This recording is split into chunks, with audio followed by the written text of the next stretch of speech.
What is going on, people? A fantasy fight between Sugar Ray Leonard and Oscar De La Hoya. An interesting one for sure. The Golden Boy versus the former Golden Boy, which was Sugar Ray Leonard. And that's kind of how Oscar De La Hoya was marketed, as the Mexican-American Sugar Ray Leonard.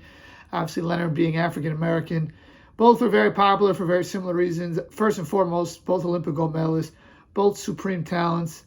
Both had great hand speed, big left hooks, foot speed, and they had a certain look and charm and charisma about them that made them very popular amongst all of America.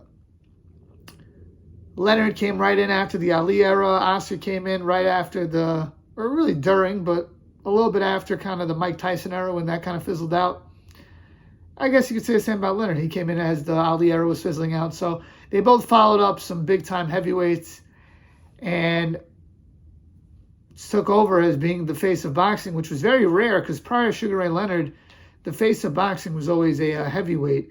It was, Jack Dempsey and Joe Louis, Rocky Marciano, Floyd Patterson. People didn't really like listing, but then Ali, he came in there, did his thing. It wasn't until Sugar Ray Leonard where that was the thing, that the biggest face of boxing, the big moneymaker in boxing, the biggest cash cow, the biggest moneymaker in boxing would be a non-heavyweight. Anyways, let's get to the fight. I think Leonard is the naturally bigger guy. He started at welterweight. Oscar started at 130. So I understand that Oscar was in the day before the day before weigh-ins, and Leonard was in the same day weigh-ins. So Oscar, if it was the same day weigh-ins, would probably start as a lightweight. Leonard started as a welterweight. Maybe Oscar would even start as a 140-pounder. But Leonard has a size advantage. This is a man who fought even at 168 pounds. Oscar never did that. Once he got to 160, he kind of, hit his limit. So Leonard's the bigger man. I think Leonard has the faster reflexes and hand speed. And honestly, just about everything else. I'm trying to find an advantage that Oscar De La Hoya has over Sugar Ray Leonard.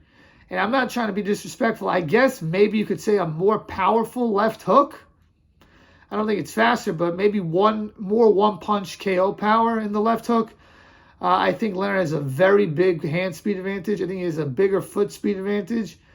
Inside fighting is something that he has. Probably the better chin. Definitely the biggest advantage he has, though, is the right hand. He threw that great overhand right, Leonard. And De La Hoya, he didn't have such a great right hand. He had a great jab and left hook.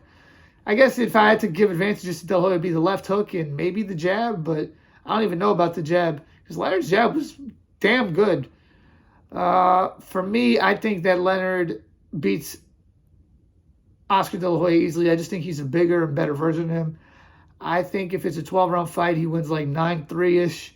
If it is a 15-round fight, I could see a late stoppage, maybe like a Benitez style in round 14 or 15. I'm going to go round 14 KO. For me, Leonard was just a class above, and that's why he's regarded as arguably the best this sport has ever seen, certainly in the mix. And De La Hoya, while being quite great, nobody really puts him in that Mount Rushmore. He's an all-time great and a Hall of Famer and a great fighter, but that upper crust, that upper tier of legends, he's not quite that. And this is not me knocking Oscar De La Hoya, because I think Oscar De La Hoya is one of the greatest champions that we've seen in our life, in boxing, especially in the last 30 years. So not me trying to take anything away from him.